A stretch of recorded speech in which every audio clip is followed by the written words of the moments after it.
Hi friends, welcome to our channel. Today discussing about the subject name Telugu mythology. Telugu మెథడాలజీలో one of the most important topic అయినటువంటి భాషా సామర్థ్యాలు అనే టాపిక్లో మనం పఠనం అనే టాపిక్ సంబంధించి పార్ట్ 2 వీడియోస్ అయితే చేసుకున్నాం. ఇది వచ్చేసి పార్ట్ 3 వీడియో. ఎవరైతే పార్ట్ 1 పార్ట్ 2 చూడలేదో అవి చూసిన తర్వాత ఈ పార్ట్ 3 వీడియోని అయితే చూడండి. మన ఛానల్ని ఫస్ట్ టైం అండ్ సబ్స్క్రైబ్ చేసుకోకుండా చూస్తున్నారో వాళ్ళంతా కూడా లైక్ చేయండి, షేర్ చేయండి, తప్పకుండా సబ్స్క్రైబ్ అయితే చేసుకోండి. ఇప్పుడు వచ్చేసి మనం పఠనంలో విస్తార పఠనం గురించి అయితే తెలుసుకుందాం. ఇంతకుముందు మనం క్షుణ్ణ పఠనం చూసుకున్నాం పార్ట్ 2లో. ఇప్పుడు వచ్చేసి విస్తార పఠనంతో అయితే స్టార్ట్ చేద్దాం.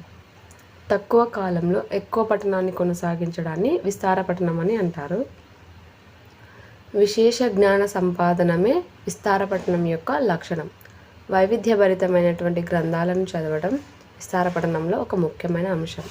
విద్యార్థి వాచకేతర పుస్తకాలను విస్తారంగా చదవడాన్ని విస్తార పఠనం అంటారు.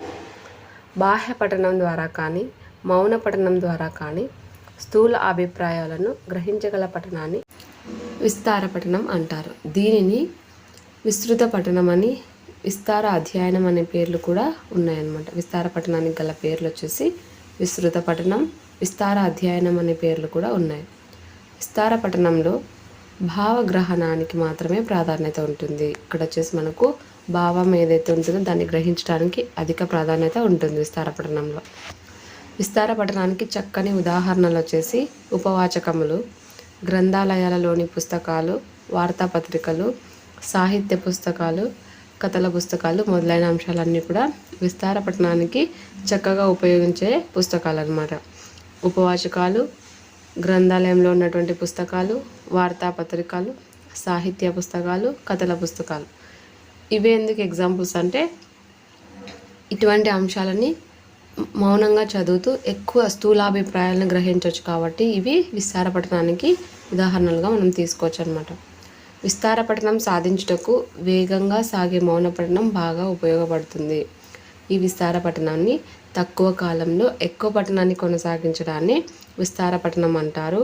విశేషమైన జ్ఞాన సంపాదనమే విస్తార పఠనం యొక్క లక్ష్యం. వైవిధ్యభరితమైన గ్రంథాలను చదవటమే విస్తార పఠనం యొక్క లక్షణం. విద్యార్థి వాచకేతర పుస్తకాలను విస్తారంగా చదవడాన్ని విస్తార పఠనం అంటారు. బాహ్య పఠనం ద్వారా కానీ మౌన పఠనం ద్వారా కానీ స్థూల అభిప్రాయాలను గ్రహించగల పఠనం విస్తార పఠనం. దీనికి ఉన్నటువంటి మరొక పేర్లు వచ్చేసి విస్తృత పఠనం అని అంటారు, విస్తార అధ్యయనం అని అంటారు. ఈ విధంగా విస్తార పఠనానికి 2 రకాల పేర్లు అయితే ఉన్నాయండి. విస్తృత పఠనం, విస్తార అధ్యయనం అనే పేర్లు అయితే ఉన్నాయి.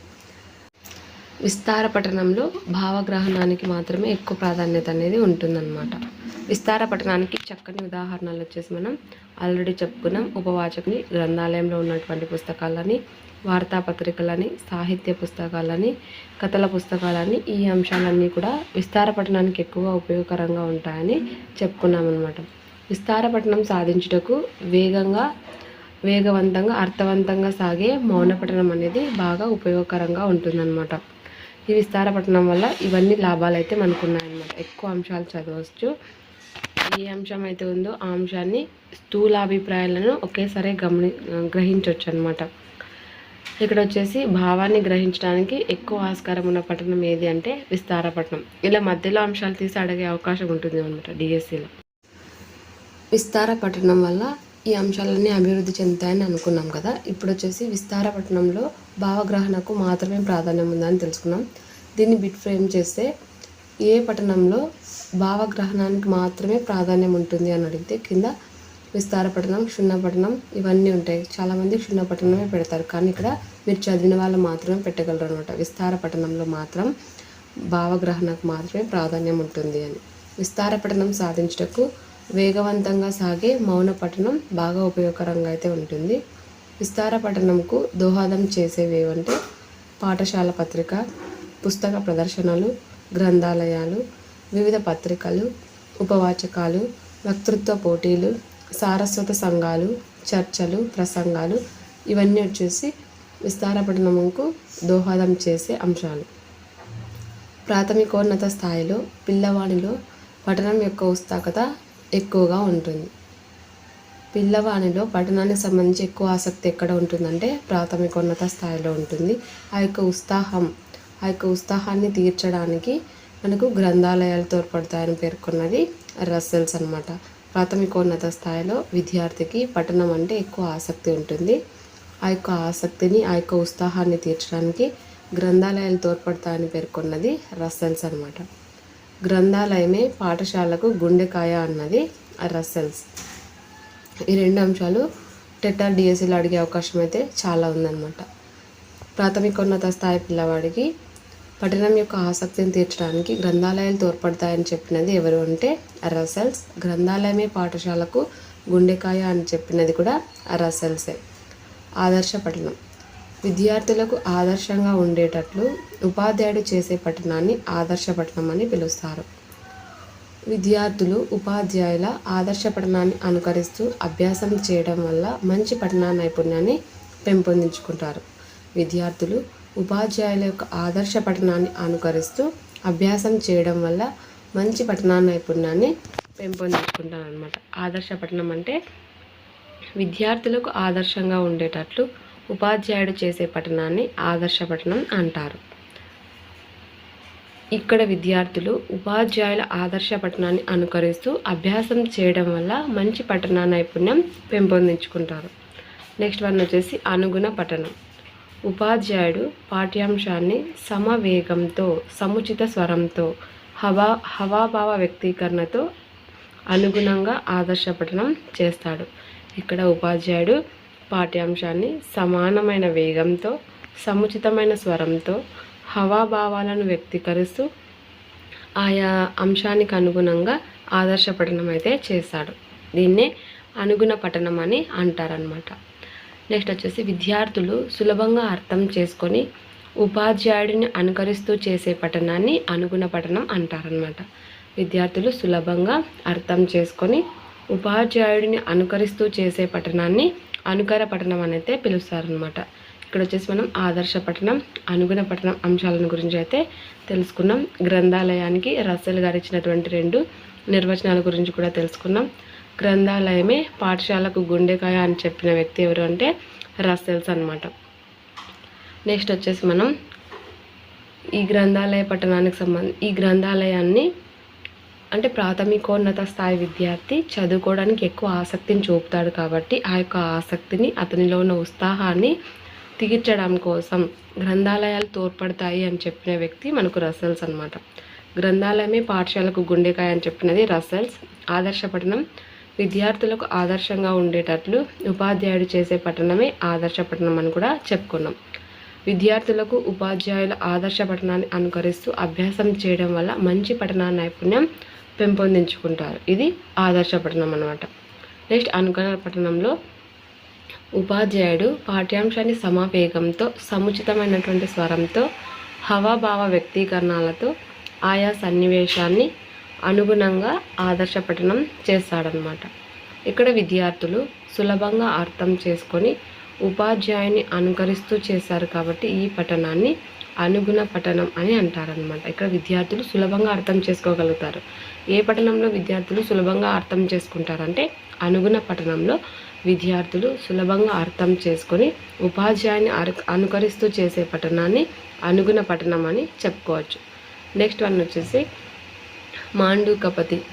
మాండూకపతి అంటే కప్ప గెంతుల పఠనం అని.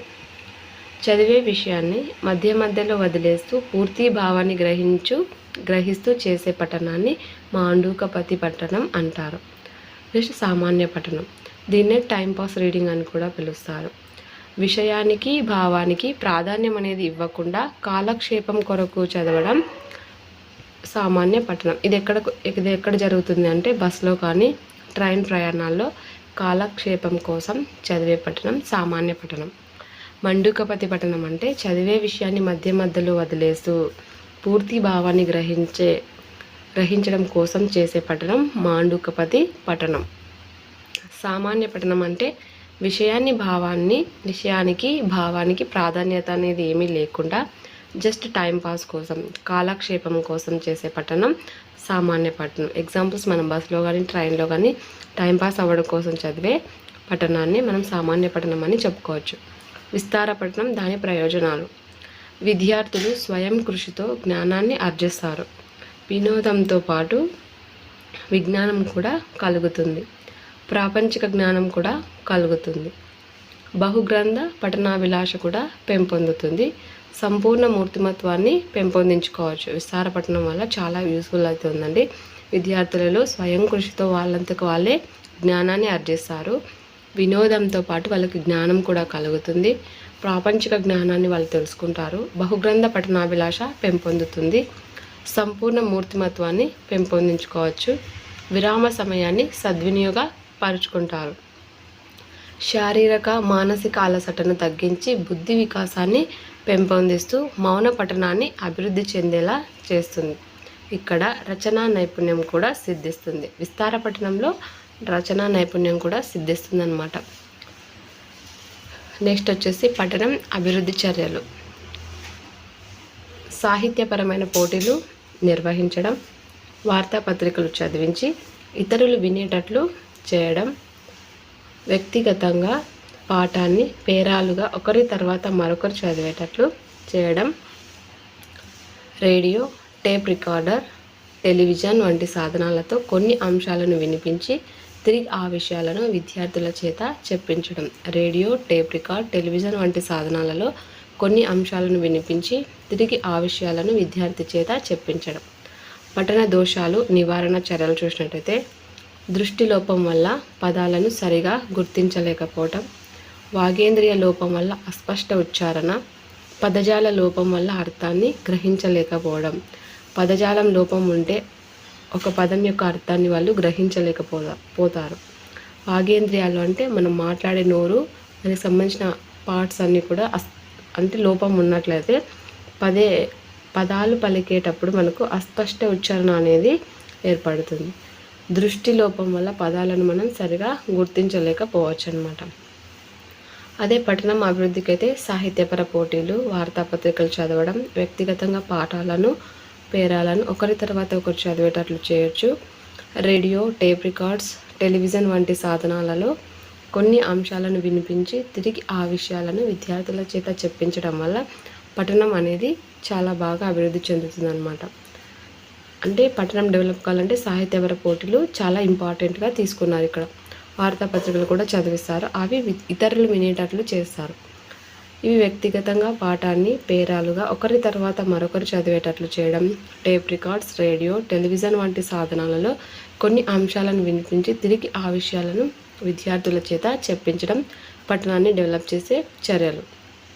పఠన దోషాలు నివారణ చర్యల్లో దృష్టి లోపం వల్ల పదాలను సరిగా గుర్తించలేకపోవచ్చు, వాగేంద్రియ లోపం వల్ల ఉచ్చారణ అనేది స్పష్టంగా లేకపోవచ్చు, పఠన విధానం తెలియక కొత్త పదాలను చదవలేకపోవచ్చు, అంటే చదివే విధానం తెలియక కొత్త పదాలను సరిగా చదవలేకపోవడం, పై దోషాలను గ్రహించిన ఉపాధ్యాయుడు వారికి తగిన సూచనలు ఇవ్వాల్సి ఉంటుంది.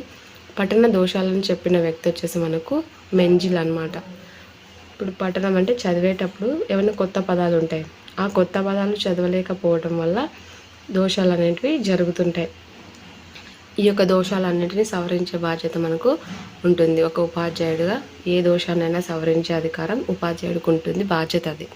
ఈ విధంగా పఠనానికి సంబంధించిన దోషాలను కూడా ఉపాధ్యాయుడు గ్రహించి వాటికి సంబంధించి తగిన సూచనలు అయితే ఇవ్వాల్సి ఉంటుంది. ఈ విధంగా మోస్ట్ ఇంపార్టెంట్ బిట్ ఏంటంటే పఠన దోషాలను చెప్పినది మెంజిల్ అన్నమాట. పఠనానికి సంబంధించిన దోషాలను చెప్పినది మనకు మెంజిల్. ఈ వీడియో వచ్చేసి ఇంతటితో కంప్లీట్ అయిందండి. పఠనానికి సంబంధించి పార్ట్ 3 వీడియో అయితే కంప్లీట్ అయింది. ఈ పఠనానికి సంబంధించి పార్ట్ 1, పార్ట్ 2, పార్ట్ 3 అయితే చేయడం జరిగింది. ప్రతి ఒక్కరు కూడా మిస్ కాకుండా అయితే చూడండి. నెక్స్ట్ వచ్చేసి మనం లేఖనం అనే దానికి సంబంధించి చేద్దాం. లేఖనం అనే టాపిక్ వచ్చేసి చాలా ఇంట్రెస్టింగ్గా ఉంటుంది, చాలా ముఖ్యమైన బిట్స్ కూడా ఉన్నాయి, అక్కడైతే చూద్దాము. ఎవరైతే మన ఛానల్ని సబ్స్క్రైబ్ చేసుకోకుండా చూస్తున్నారో వారంతా కూడా లైక్ చేయండి, షేర్ చేయండి, తప్పకుండా సబ్స్క్రైబ్ అయితే చేసుకోండి. మరిన్ని వీడియోస్ కోసం మన ఛానల్ని ఫాలో అవుతూనే ఉండండి. ఇంతటితో మనం భాషా సామర్థ్యాలకు సంబంధించి 3వ స్కిల్ అయినటువంటి పఠనం గురించి అయితే నేర్చుకున్నాం. ఎవరైనా ఇంకా మిగతా వీడియోస్ అంటే LSRWలో లిజనింగ్ ఎవరైనా చూడనట్లయితే శ్రవణాన్ని చూడండి, భాషణం కూడా చేసాము. భాషణం, శ్రవణం చూసిన తర్వాత పఠనం చూడండి.